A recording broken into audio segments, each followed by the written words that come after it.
Hi, my name is Harry Osborne and I am from cohort 23 at the Information Lab. In this video I'm going to explain how to parameterize stacked bars in order to make them easier to compare.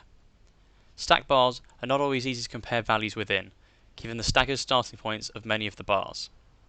By using a parameter to move bars to the bottom of the chart when selected, these values become far easier to understand and compare. Let's move over to Tableau and get started.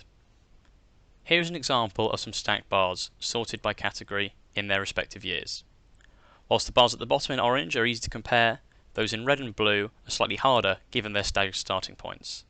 However, using this parameterization, if I now click on the red bars, they move to the bottom of the chart, allowing easier direct comparison. Let's open a new workbook and walk through how to build this.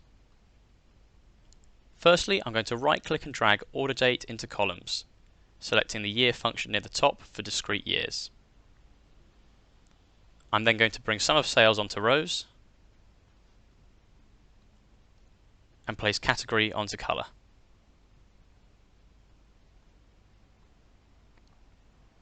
I'm then going to change my mark types to bars, and we have built the stacked bar view we were looking at. The next step is to create a parameter that we're going to name category parameter.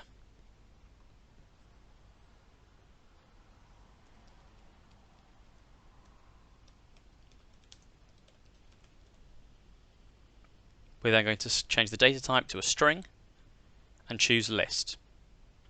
Instead of having to type out the individual categories, we can add values from the category field itself. Once you've done all of this, click OK. This parameter will come into play later when we start building actions to move the bars. The next step is to create a field that links to the category parameter itself.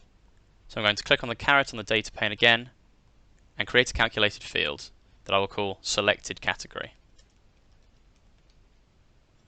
All that we need to write inside is that the category field equals the category parameter, which will come back as a boolean or true or false field. This means that when the category actually equals the category parameter, that field is true, and when they do not equal, it will be false. Bring this new field onto the detail part of the marks card and make sure to move it above the colour mark for category. This is important in terms of Tableau's order of operations in how it will calculate moving the bars. The final step is to go to the Worksheet tab at the top and add an action. Here you can click Add Action and change parameter. We will then select the parameter in question, the category parameter that we built earlier, and then we will select the category field here. We do not need to change the aggregation or what happens when we clear the selection, so we can simply click OK. Now, when we click on a different bar category, it will automatically move to the bottom of the visualization. One handy trick to make this calculation easy to see is to create a dummy field.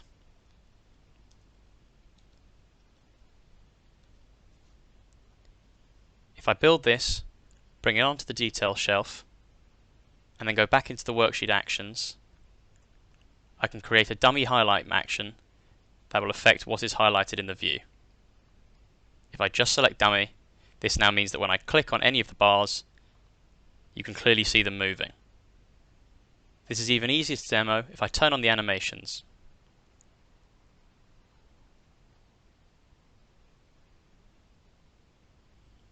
Thank you for watching this video. I hope you now feel more confident in building parameters to rearrange stacked bars for comparison.